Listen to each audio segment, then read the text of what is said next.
Presidente da República Francisco Guterres Lolo suba Forças Armadas a cumprir na fatinha missão no dever no dar luto nação.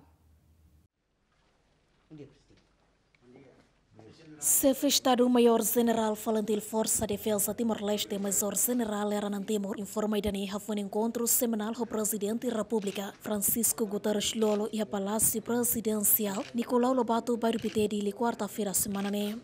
Anos bem, né? Mas hoje a minha turma como é, a Vice, a Chefe Estado-Maior, a minha informa ali com a situação regular e nós atividades das Forças Armadas. O Presidente da República, no Comandante Superior das Forças Armadas, russo, as Forças Armadas cumprem na fati de missão, de dever, no da luta da nação.